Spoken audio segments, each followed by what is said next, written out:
Welcome to NasCanucks, your NASCAR podcast right here live on YouTube, part of the Googleverse. Sure, I'm Ben. He's Doug. He's been on the road, just got back into town last night. I've been busy here, hence late my last night, so I will try and keep up. Yep. As we know, I was in the land of NASCAR, in the heart, and deep in the heart of NASCAR. I didn't keep up all weekend. No, in more ways than one, I bet. In more I ways than one, I bet. I was able to. I was actually, you know what? Because I was in a couple different cities this weekend, and I. Because of the events of Friday and Saturday, the after events of the events that went on, I was a little tired. Right. All I saw was check-ins at Whiskey River, Hooters, in Whiskey River. Well, no. Whiskey River was only once, and Hooters. I will say, as I said in my check-in on Facebook, Reba made me go there. I was forced to go to Hooters. Yeah, I thought you were just there to support Alan Kowicki. No, I was forced. Did they have a lot of Chase Elliott crap up on the walls? Yeah. Oh, that sucks. It was a little uncomfortable, but I found out that sitting in enemy territory as you were, that Reba goes there a lot. No kidding. Yeah. He pretty much lives there. Yeah. But anyway, so yeah. Wearing his hat, I saw. Yeah. Anyways, on to race weekend. So leading into the race weekend, boom! I need a sound effect, sound effect machine. I need like a nuclear explosion because we had our first level 2 penalty of the year. Yes. Handed down on, I believe it was Thursday, and which I was traveling to a previous. I don't really want to call it a rant because it was a what if. I was like, does NASCAR even still have their R&D center? Like we heard, the COTA came out. They're always taking cars, after races just to look at them and break them down and make sure people aren't cheating. Well, they took Brad Keselowski's car after the previous race, and they looked at it and they went, there's, I think, either 24 or 30 items on the car you're not allowed to modify, enhance in any way, shape, or form. Part of that being the body panels. And it appears that a body panel was modified in some way, shape, or form. Like, I don't know, maybe they just, Doug, that doesn't look quite right the way it hangs. I'm just going to, just snip it a bit. A little off. Yeah. No, you can't do that. You're not allowed to do that. No.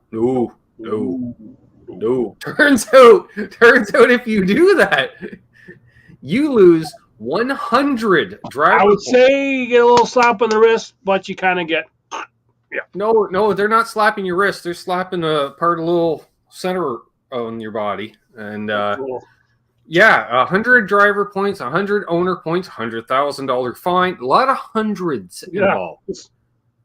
And apparently there's a discretionary on that. It could have been a bigger fine or it could have been a smaller fine.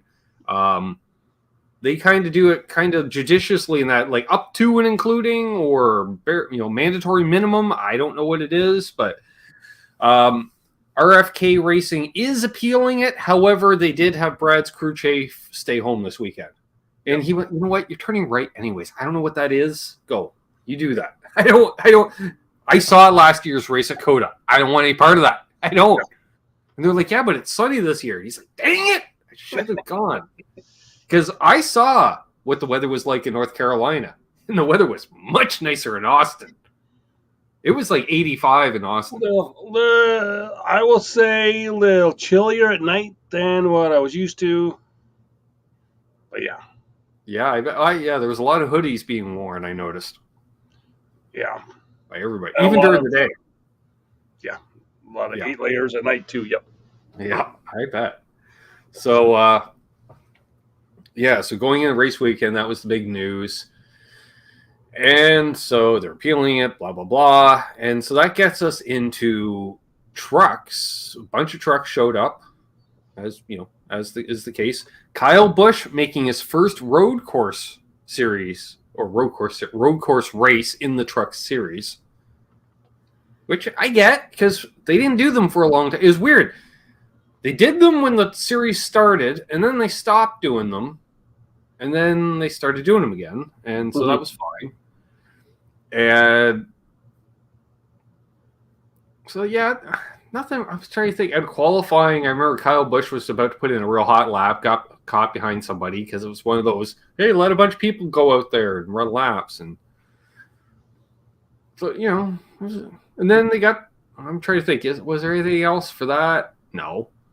Then they got an Xfinity qualifying. Now, that was cool because veteran Canadian racer turned car owner and on occasion, crew chief in the Pinty series. We've seen Mario Gosling crew chiefing sometimes. Yeah. Like, it's weird. I'm like, don't you have a multi-team car thing going on south of the border? You should be focused on it. Because I'm thinking crew chiefing a Pinty's race can't pay a lot, you know, past airfare. Yeah. You know, so whatever. But, you know, that's Mario.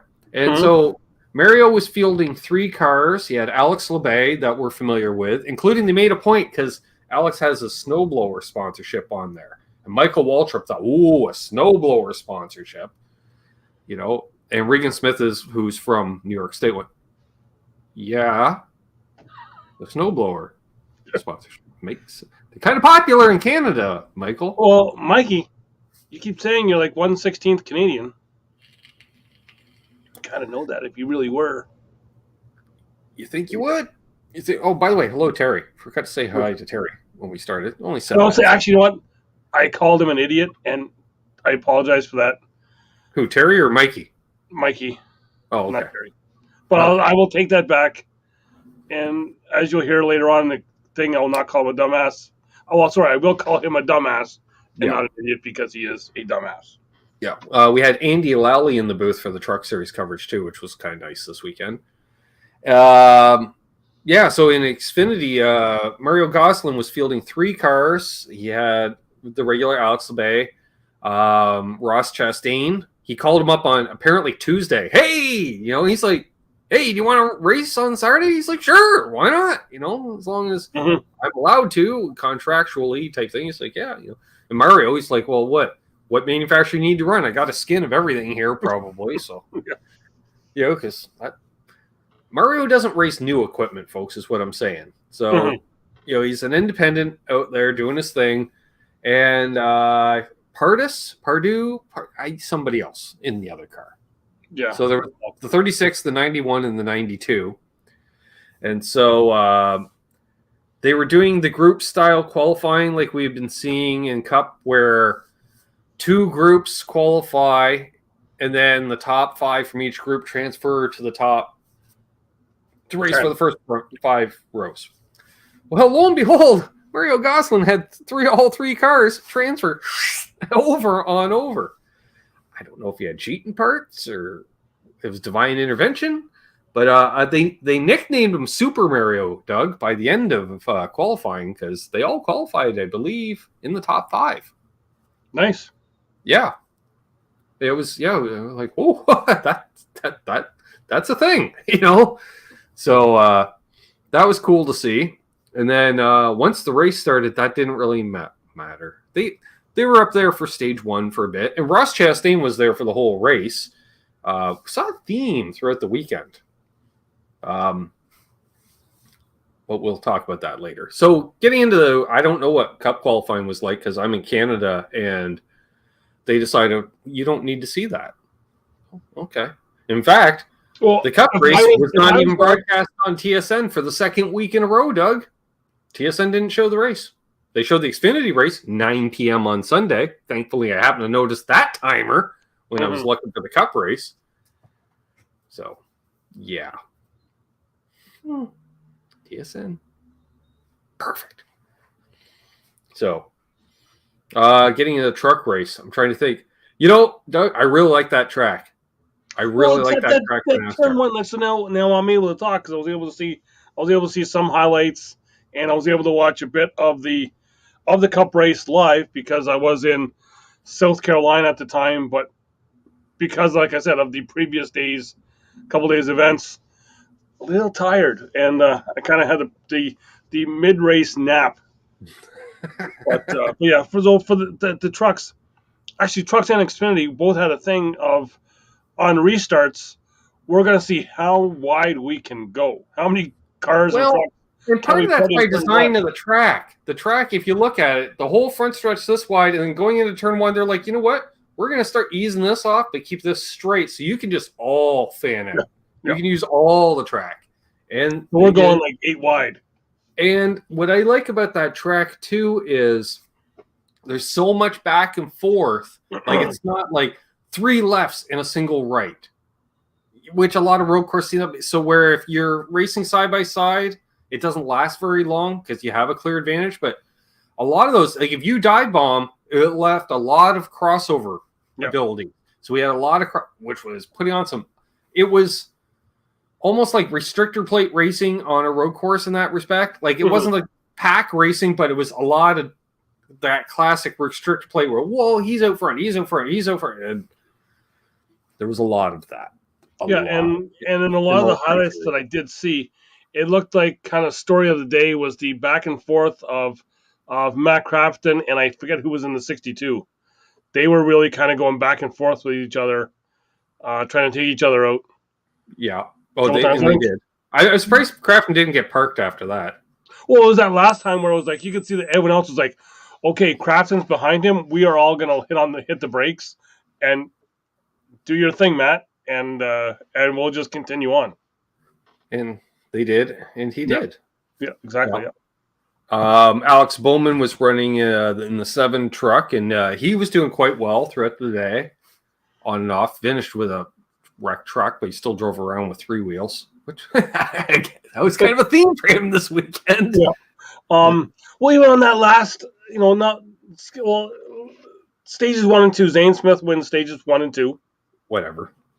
You know, I feel like stage wins. Could care less. Then in that final couple laps there, was it Friesen was up there. Friesen was up there, and then he kind of got used up a little bit. He got tangled up with Kyle. He was having a good race most of the day, and everyone's like, "How?" And it's funny because similar to last year there, and we heard it at the truck race or the dirt race at Bristol was, "Hey, how'd you do that so well?" He's like, "I don't know," and we saw that in qualifying, the fastest qualifier in the first group, and it was Hocevar. Like, "Hey, how'd you do that?" He's like, "I don't have a clue. I was expecting to be 4 seconds slower that lap, hoping for 10th to 15th qualifying position." He's like, I don't know. And we had a lot of that because half-hour practice on a track where you have a over 2 minute, so 2:15 lap time. Yeah. Guys were like, "Well, I'm hoping to get 6-7 laps of practice in." Yeah. What's that? Yeah. So like I said, with that, I think there was about 3 laps left to go when Friesen off a restart got tangled up. I think it was off a restart. Got tangled up with Kyle and Alex. Yeah. In turn 1. Was it turn 1? No. Actually, maybe turn 11. Was it? And then that allowed Zane Smith to one of the other guys bang up the side. Yeah. The first and second and third place went, "Thank you." Yeah. Which was kind of a theme, but different. Yes. Throughout the weekend. Yeah. Yeah, and I didn't really have a problem with that. Right place, right time in that respect. But he was there. He was running for it. It wasn't like all of a sudden the 8th place truck due to attrition at the end, a bunch of weirdness or something. It was like, yeah, okay. And was Zane Smith that one? So for second year in a row, a DJ Crosley Racing, yes, truck wins the race. And also, there was a side bet going on during the race, and it looked pretty even. Was between Kyle Busch and Smith. Race for him, the 18 Chandler. Yeah. Whoever finished worse between the two of them had to wash all the windshields at KBM. It's a lot of windshields. That's a lot of windshields. And it looked for a while there, the boss was going to be doing it, but then somebody faded back at the end, and the boss went, you know what? I don't care if I wreck it. I really don't care. Yeah. Do not care. Again, some really good insight with Andy Lally. Second year doing that race, more comfortable in the booth. As we see with a lot of drivers as they do cover more races. And it wasn't a bad interaction with Michael Waltrip in the respect that Mikey's turned a fair amount of laps at that track in sports cars when he was doing this sports car deal. So that helped, and they were looking at it from a sports car aspect a lot, which makes sense. And so it wasn't the worst booth experience, but, you know, it's Mikey. Yeah. It's pretty much a pastor. Yeah. I don't know who else you're going to put in there, you know. Jamie Murray's going, I'm back at the studio. No, Mac. You're the backup Mac. You're there. Stay. Bobby Labonte, no, sorry. You have the personality of Jimmy Johnson. Doesn't work. Well, speaking of which, Jimmy Johnson, I was not far away from oval race. Random fact, Doug. They raced at Texas the previous weekend. Yes. Jimmy Johnson, holy crap, did well. Ended up like 6th. Mm-hmm. And partially due to attrition, but partially he was putting on moves where the veteran, like Will Power's like, you shouldn't oh, well, I guess that worked. Okay. He's like, hey, I'm good. I know ovals. You know, and they're like, and he was doing more of a NASCAR approach. They're like, because it was weird in NASCAR because they still got the crap laid down, the Coca-Cola or whatever they use up in the high groove. Yep. And the Indy cars are like, do not touch that. Yeah. So they're using that thin strip along the bottom. And they're like, Doug, I touched it a bit and I got away with it. You know, and a couple of guys like, I've seen that, You know, a few pucker moments. And Jimmy's like, fuck it, I'm taking the high line. Oh! Just past like 2 on the high side. Hammer down, I'm 7-time. He's back. Yeah. And his crew's just like, this is what we're waiting for. So I got to give credit where credit's due. The guy drove a hell of a race, and man, he looked like Carl Edwards after winning a race. Hey, that was fun, you know. Yep. Yeah. So that takes us into the Xfinity race of the weekend, which was actually, we're not going in chronological order because the Xfinity race was before the truck race, if I'm not mistaken. Was it? I think so. I don't know. I ended up watching it before the truck race too, just by accident, because I thought I already watched the truck race, but I hadn't. I'm like, fuck, I hope there's no spoilers during the race. No, I think you would have got the spoiler in the truck race because I believe the truck race was second. Yeah, but I didn't hear it. They didn't. No. So, and if they did, they mentioned at a point where I was skipping through during a caution. So the 07 car with Cole Custer, that's a legit combination. Like, and it sounds like the 07 is working with Stuart Haas in some capacity. That is what I heard, exchange thing. I forget what they were saying. Sort of like with Riley Herbst, same idea. You know, hey, isn't that a Stuart Haas car?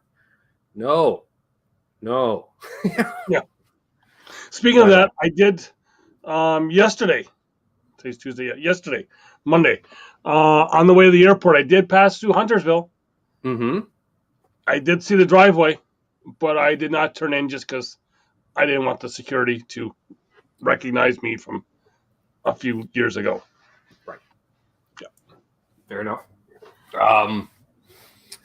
We had, I don't know who's doing what to who as a favor, Doug, but Joey Logano was in the booth for the 3rd week in a row. What's up with that? I think he's there for good. I have a feel. It seems that way. Not a bad combination with Kurt Busch, though. Busch, yes, I was going to say, Kurt. Them together we've always liked Kurt in the. Yep, but they did work well together, and sort of like, you know, Kurt will get a little dig in here and there, which was kind of cool. But different, and it was funny because they're both like, well, you know, I did this when I won the Xfinity race at Watkins Glen, and Joey's like, oh, I did it when I won the Xfinity race at Watkins Glen, and he's like. And then all of a sudden, like, Joey sounded a little cocky, and Kurt's like, did you even win a Xfinity road course race at a different track than Watkins Glen? And he's like, no. And then how about you? And he's like, no. I was like, okay, that's rather self-deprecating. Yeah. But it was funny, it's like, how many did you get? He's like, Kurt's like, I got 2. And and I was like, I got 3. I'm like, yeah, because you both drove for fucking Penske, who dominates that race every fucking, it's like, hey, I drove the 18 Gibbs car to victory at Darlington. Yeah, who didn't? Yeah. Who didn't? Yeah. But yeah, good combo for sure. Yeah. And I thought the best combo of the weekend until I heard Sunday's race. Yes. Yeah. That's if we could have it all, we could have it all. Yeah. So yeah, you didn't even need Mike Joy on Sunday. But the Xfinity race, I'm more and more of a Dinger fan all the time. Because he's just out there having fun. He's got that almost Schrader attitude. Yeah. And he's out there and he's running up front. Through a good person. Ross Chastain. Strong run. Solid. And again, he's got a bunch of guys named Who doing his tire changes and stuff. Like, he doesn't have a top crew, because they were talking about that, how Chastain had to do extra strategy to compensate for the fact he's going to give up 5 spots in the pits, stuff like that. So, but excuse me, Gibbs was trying to hit everything. Once he got shuffled to the back, he was just bulldozing his way through. It's like, easy, kid, easy, Yeah. And more or less, that's how. Yeah, he never became a true factor, because he was basically using up the equipment trying to get back to the front. Mm-hmm. And then I forget which stage it was in, but kind of shout out to Alex LeBay finishing second in one of the first two stages. First stage. Yeah. Yeah, and he was running top 5 pretty much the whole stage too. And then those cars, they kind of shuffled back, which it's always weird. Yeah, like, was it like stage 2? Everybody pitted. Everybody pitted at the end of stage 2. And it's just like, the guy's running 12th all of a sudden. He's like, oh, I guess I'll take the stage win. Yeah. Sure. Thanks. Mm-hmm. And you could see it was all the regular, and there was a lot of guys like Josh Berry's just like, you know what? I'm taking every stage point I can get. Well, he had that big wreck there early as well, too. Yeah. Yeah, but he recovered quite well in the race. Well, same as the one car there, Meyer. Yeah, same deal. Stage points. You could tell they were pointing it. Well, they kept him out there stage 2, I believe. Yeah. To get the stage win, and like Kurt, I believe it was Kurt Busch was like, that's a great move for Junior Motorsports to keep him out there, to get him that confidence of getting a stage win and getting that longer run. Yeah.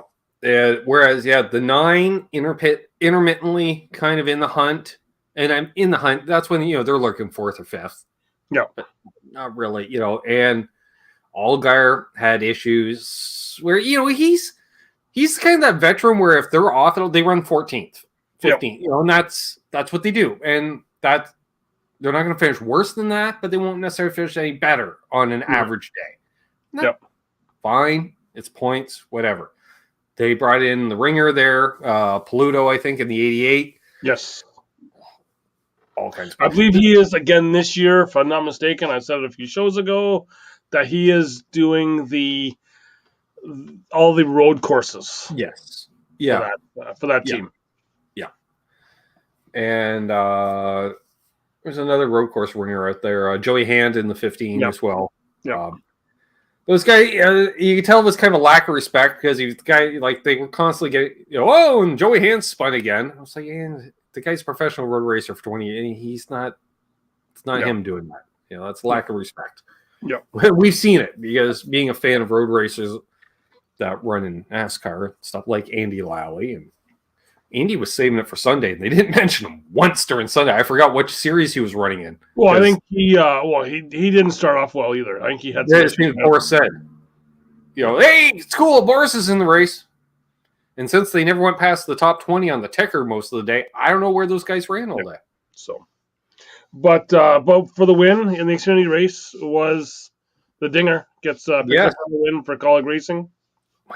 Is there a better victory lane speech than that guy? How about him, like, let's do the burnout in turn 1 with everybody still coming at you.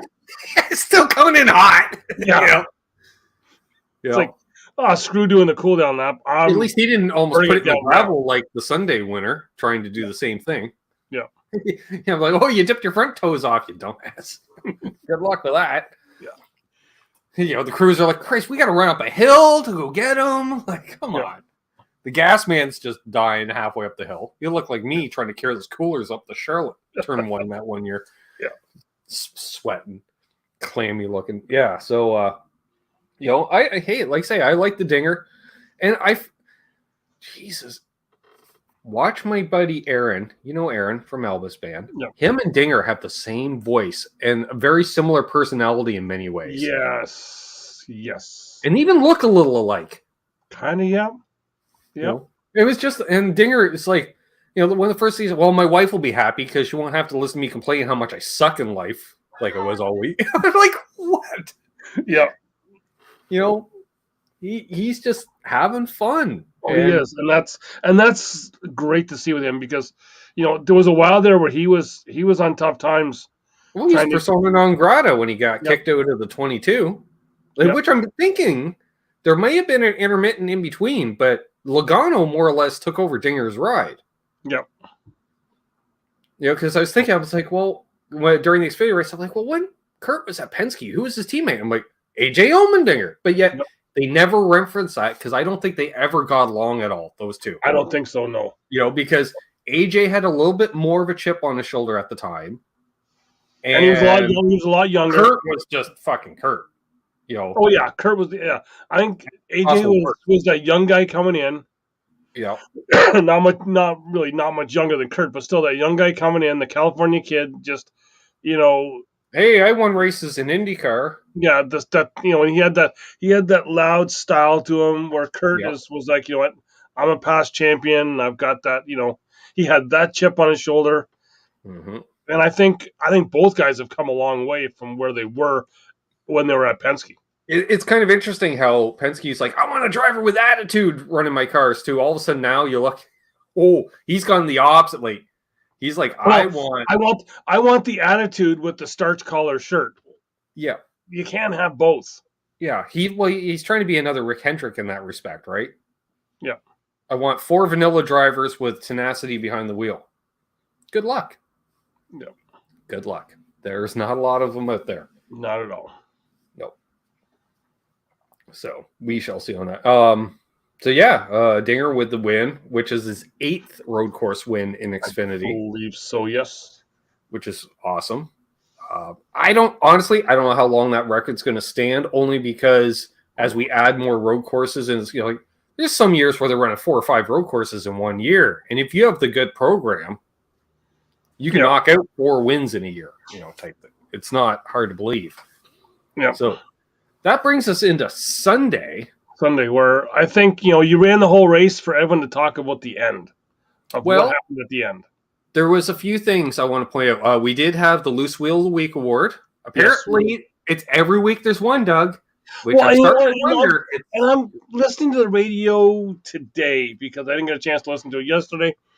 How is this still going on? Yeah. You know what I mean? And, and you know, and with Bubba here on Sunday, I think they knew, because you see, he was not going at speed at all.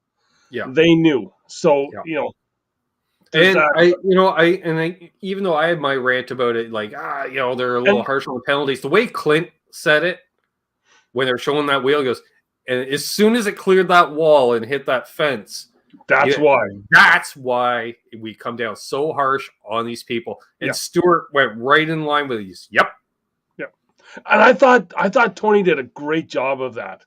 All weekend. That day. But just to go back to Bubba, I think for this one here, for any of the ones, and you know what, we've met Booty Barker before, and he's been a great guy, but I think this is the first one that I can remember that's actually been, you've seen the lug come off, and then the nut that was not.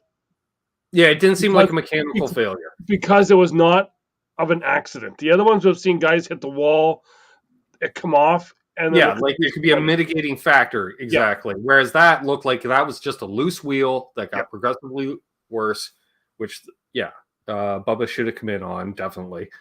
Yeah, it was interesting. There was a couple missed opportunities in the booth, like Clint when was it Chase Briscoe spun, and Clint go, "Oh, there's your old car," and Tony went, "Well, it's your old car too," Speaking of Briscoe, there was even another time where he went off track.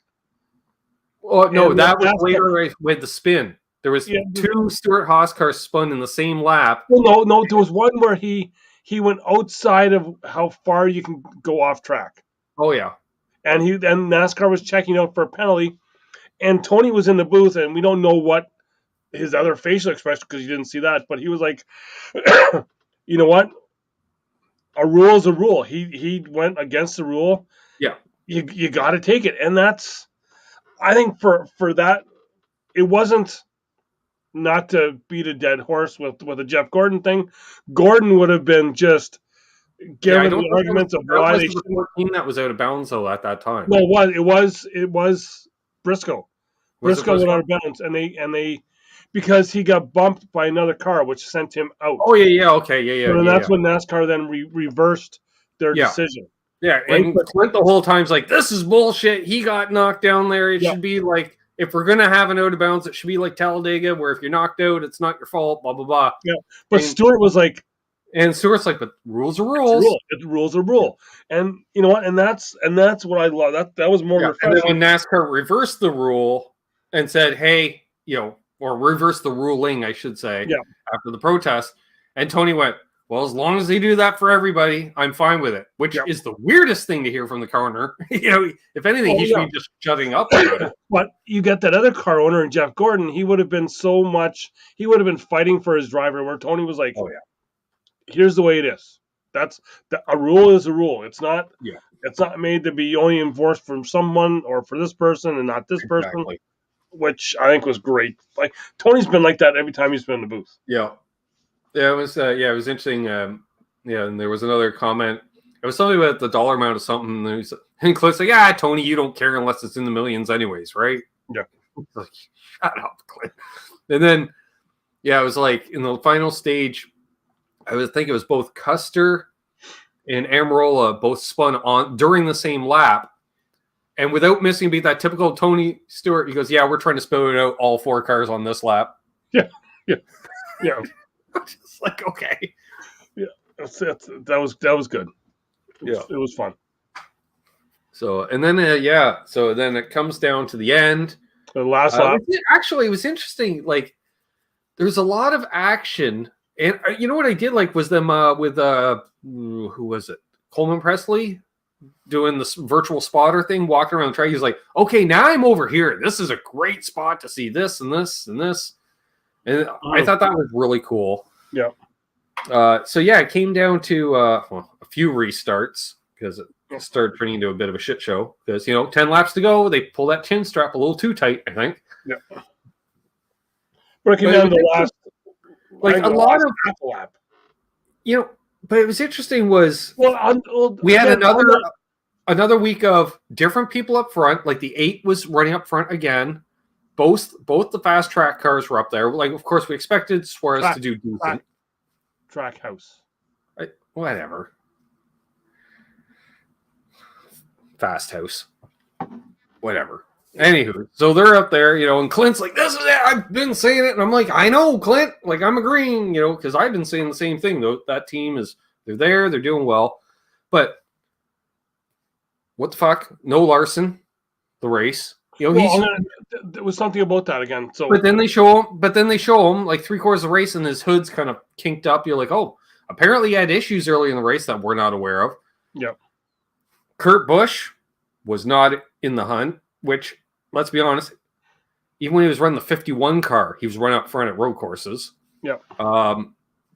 Chase Elliott, nope. Harvick, nope. Keselowski, nope.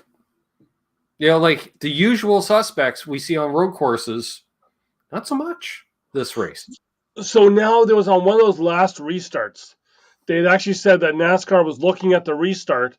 Yes. For someone jumping the start. Yes. Now I was awake and watching that live at the time. I caught it live. if you watch it live, you could see. I seen right away. I was like, that guy just jumped the restart because he went out of line. He went wide out of line. That Yeah, was Kyle Larson that jumped that, and they were like, NASCAR's looking at the start, right. and then they kind of never talked about it again because that's then up on turn one. That's when, He, we end up he having just a handed caution it in, anyways. and he got into it with Logano and Kurt Busch, and then all of a sudden, Right. oh, the restart was fine. There's nothing wrong with the restart. Well, that's because it has a big H on the car. Yeah. Yeah, we know And in that. fact, he was in the gravel. And the Yeah. one thing that came out of that was those three cars spinning in the gravel. These new Cup cars are taking a lot, especially going off track like that. No kidding. Considering previous weeks we saw you get a soft tire and you're bottoming out. Like those cars were really jacked up this week. But then But the also, amount of man, it's so gravel and nice to stuff that be easy with the caution flag all weekend. Like cars spin out and they're like, "What? You got 2 minutes to get it refired." oh yeah. That was great. But how about that with that spin in the dirt with Bush and Larson? The amount of gravel Logano spit out of that car. Oh yeah, especially when he gave her the shimmy, and also, Yeah. the rear diffuser was coughing it. The front end was coughing it out. Oh yeah. Sealed cars, my ass. Yeah. It's just a lot of gravel. Yeah. And then it came down to, as Clint said, Ross Chastain had one chance to win it, and he had to play a little game of croquet out there. but he got punted before that by the dinger, right? He kind of gave him the how's it going by, and then he kind of returned it. In a sense, but he returned it to the point where when you hit a car so hard, he not only gets taken out, but he takes another guy. Oh yeah, well. Bowman's like, I got this thing won. I'm on the outside, kind of like Truex at the first Roval race at Charlotte. Hey, I got this, and all of a sudden there's some car hammering you from the side. Yeah, and all of a sudden, and then the car in third place gets the win. Yeah, so I say dirty billiards on that because I don't like it when you bumper run one car for a win, but when it's like, I'm just going to take out the field until I win, because that's what I saw. Well, and that's last year's Ross Chastain back in full effect. And I thought he had matured a bit and he wasn't doing stupid stuff like that. And the whole team was like, oh, yay, we won our first race. And I was like, well, like he said, first thing he said to get out of the car is that Dinger Rosen won. Oh, yeah. Right? He's aware. So he was aware. So Chastain picks up the win for that. And which now makes it interesting. That's our third first-time winner this year. Mm-hmm. Right? Yeah. I'm trying to think, do we have a repeat winner yet? No. That's race number 5. Yeah. 6. Okay. So we still have 19 more races. Yep. 20. 19? Well, it goes to 25. There's 30. Is the 36 Cup? I thought there's 30. It used to be 36. Okay, yeah, 36. Okay, so we got 20 races. Yep. We only need 10 people to fill out the 16. Yeah. And same remember, conversations last year. Yeah, but I don't think we didn't have the 6 different winners in the first 6 races last year. Damn near. I was almost, yes. Yeah, like we were like 6 of the first 8. But I think this year there's more of a chance of having. Actually, I don't know. It's not. I think Larson's won 2 races this year at least. Has he? I think he won the second and third races of the year. Could be. But anyway, I think we have a shot at getting that full field of winners and one winner. Well, see you later. We took last week off, but that was the conversation last weekend in Vegas. Yeah. Jeff Gordon was talking about that because he's like, he was always been hesitant. He said in all the years in the booth, because they covered the first half. Yeah. That was always been a bit of a hesitant storyline. But he's like, but we're due for it. The law of averages, the way he put it, law of averages, and because it's a brand new car, and then Clint jumps right. He goes, yeah, because like every week we see different teams that have no business essentially being up front, and they're up front and competitively up front. It's not like fuel mileage, some craziness, whatever. And you figure, look at all the drivers that haven't won yet this year. Yep. Oh, right? yeah. The big name. You got Truex. Kyle, has Kyle won yet? Busch? Let's say he hasn't. Denny? No. Right? We still... Is Harvick going to win one? Right? Logano? Logano hasn't won. He's only won in the at the Clash, so that doesn't count. Right? Cindric's won, though. Cindric's won. Ryan Blaney? He should be good for one. I think Blaney's like that Bobby Labonte type. You can count on 1 or 2 wins a year. You know what I mean? Reddick's been too good not to win. Exactly. You got other guys like Chase Elliott. You got, there's... Has Bowman won yet? Yes. Okay. Yeah, I thought Remember, he locked into one a couple weeks ago. Right. But, yeah, so... But, that's that. Yeah, not to mention, I think Suarez is going to win a race this year. Yeah. He's doing everything right in that respect.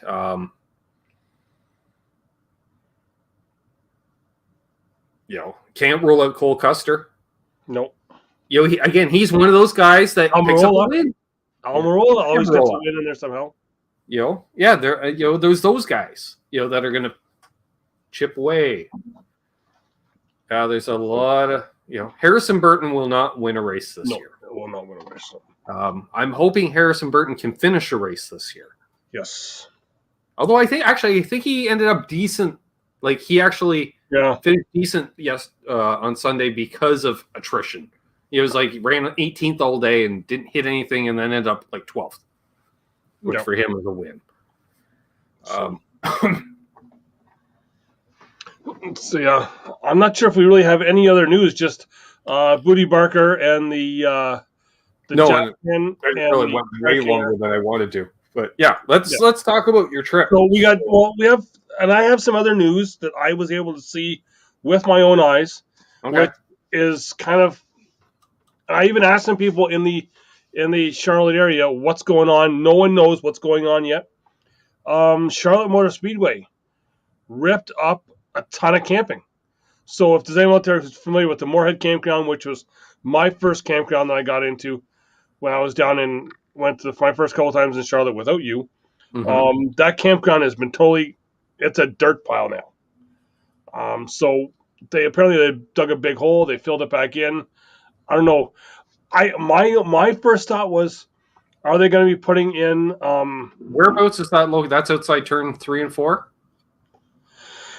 No, that's on the back stretch going down past those old garage where everyone used to have their garages, past Jeff Gordon Experience, out kind of on the road going to Harrisburg. Yeah. Who knows? Yeah, that could be a hotel going in, or it could be. With the way things are going now, I think that would be the perfect thing to put a hotel there, right? Yeah. Why not? Then it's closer. It's in the area. How much use is it? Well, then again, there's enough events at that facility throughout the year. Yes. Where the hotel owns, 3 or 4 12-seater vans to run a shuttle service, whatever. Yeah. The other thing is that they now use, I know you'll be familiar with it, but other people, there's the paved lot where that kind of bathroom is, where the hauler's all set up for the souvenir stuff. Yeah. Right? So just to the right of that was an Extras one. I think you may have been down there were you there when they had the UFC or those Monster Energy cars? I think we'd seen them doing like a burnout show. Yeah. That's now a paved camping lot. Which I was interesting. That get very hot. That'd get massively hot. Like that'd be okay for the October race. Yeah. Because then you get that radiant and the coolness. So that's okay. But yeah. So there's that. So that was my big things. Muddy pits, muddy campsite. Yeah, no, yeah. So yes, that was my visions from the track. Nice. My So only yeah, other thing, and we should say you were down there for Mr. Mike's yep. memorial. And the only other thing is I do have a show and tell because finally I went to a store. I won't name the store, but it's on Thunder Road down in Concord. And finally, I was able to pick one up to get my first hauler like this, and I will put it here. A little show and tell. Technically Concord Mills. Yeah. So yes, it is for ages 3+. The Martin Truex Jr. Bristol Dirt Race hauler, the Win. Which is funny because there was never a hauler that looked like that. No, no, I've never been able to see anything. That was the only NASCAR diecast there. I was like, it was meant to be. Yeah. So yeah, I know we did the tribute show a couple weeks ago. Well, probably a little over a month ago now. And fitting now that we talk about this today, because it is his birthday, or was to be Yes. his birthday. Yes. Our guy Mike Cleveland, Mr. Mike. I was down there for the service, and then the get together on Saturday, and it was fun. Oh, no, sorry, no. What? You know what? Yeah, I think he would want it. It was a good time. Um, I mentioned it on the shows on my channel. It looked like a party, and that looks like something Mike would have wanted because Mike wouldn't have wanted anything somber. As people, as I talk with people there when I got there on the Thursday, is in typical, I want to say in typical Mike fashion, he and I'll say it out, he fucked with me pretty good. Yeah. I will say it was because of him on Thursday. Started out my plane. We got taxiing out in the runway. We got to the runway, engines fired up. Let's go. And then the pilot cuts her down and says, "We have maintenance. We are going back to the terminal for some maintenance issues." Ended up being there was a musty smell in the vent that they said usually gets burned off in a couple minutes. It didn't. So then I went and got back and watched all the people clam and go all freak out because they needed to catch connecting flights. I didn't, so I just sat and watched. Finally, at 1 o'clock, I asked them, noon, what's going on? They're like, well, it's not canceled yet, but they are flying in a crew from Dallas to find out why this smell is there. So I was like, we're not going, are we? And he's like, yeah, probably not. So I then had to choose between LaGuardia at New York and Washington. I don't want to fly into LaGuardia and transfer. No chance of that. So I got to fly into Washington. Where am I flying into Washington?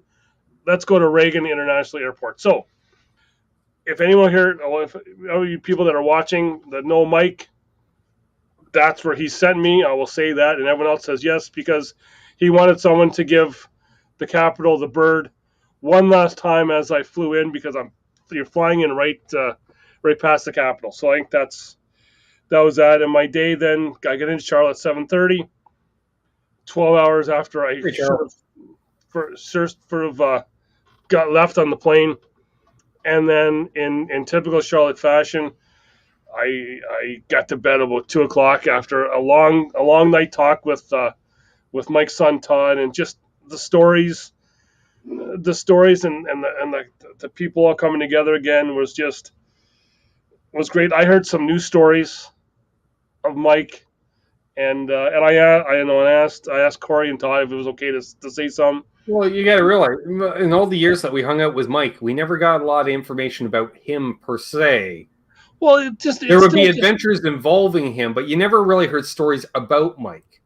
Well, yeah, and any stories of Mike is funny because like we have our friend and hopefully he gets to watch this here is Bryden Tweedy. He was talking about how he met Corey in college and how his nickname of DA came about was because Mike couldn't remember the name Bryden, so he just became DA, which is short for dumbass, which is really what Mike called everybody. Pretty much.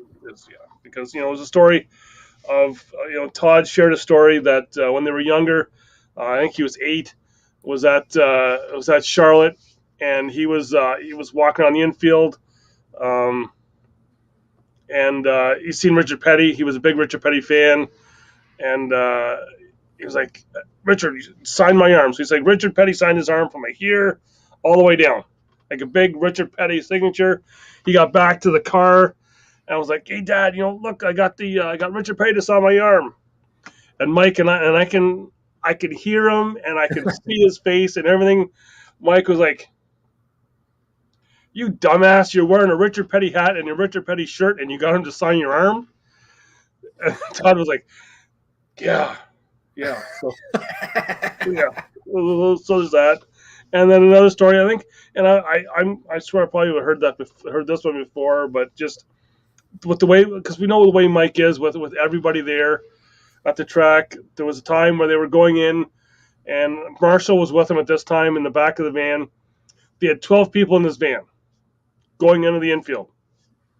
12 people, one ticket. Right? So Mike has the guy in the driver's seat. You hold the ticket. And when you get there, don't stop. That was Mike's thing, is go slow, but don't stop. Just show your ticket. So they waited till I could get enough people go through to give them a little bit of a space. They took that run at it, and the guy flashed the ticket.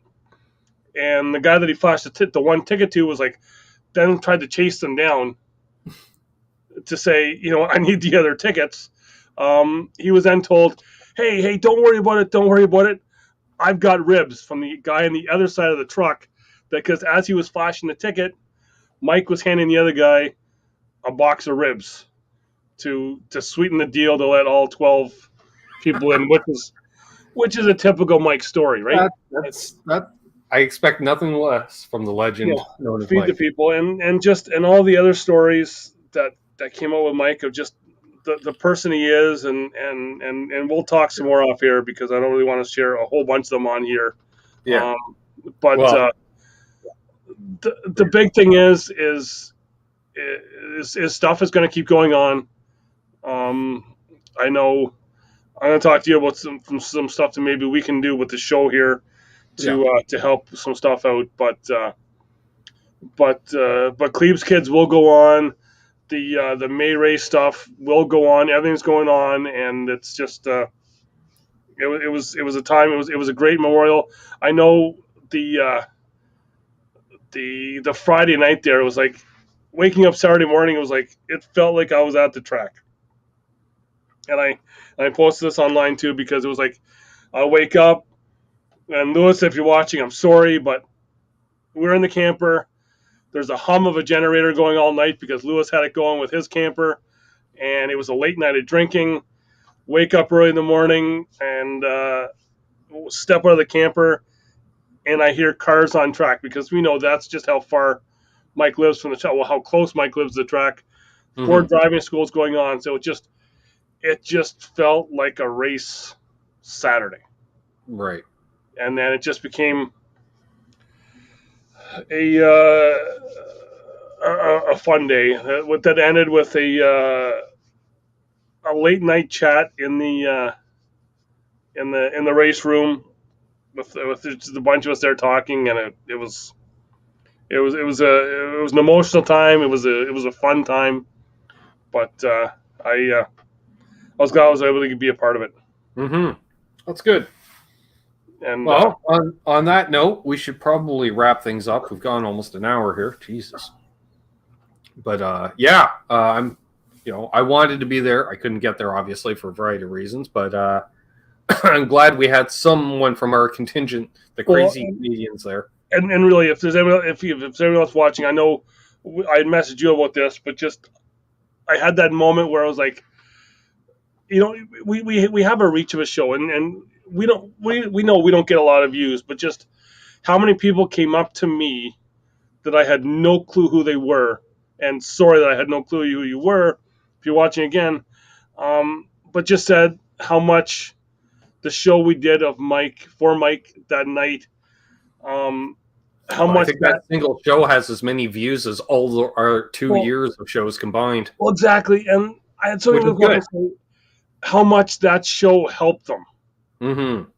right? Because that was someone like even Corey said that, Todd said that, Scott said that, and even how great like Alyssa, Jennifer, and Harriet were down there as well too, which are the I want to say better halves of Mike's three boys, but Much better it's, halves. I've met his three boys. yeah, They are cut from the same cloth in yeah. some way. But no, just everyone just said how much that show helped them get through because they were able to share stories and stuff, and it was like what I kind of said it was what you and I needed as well too that time because there's never going to be another Mike Cleven. No. That's a given fact. So Yeah. it was just something we could do and help out in any little way we could. Yep. I agree. So on that note, he's been Doug. I've been Ben. You've been you. We've been NasCanucks right here on YouTube. Again, if you're tuning in for the first time, please subscribe. Forgot to mention that the entire show. And we'll see you next week. Where are they racing next week, Doug? Richmond.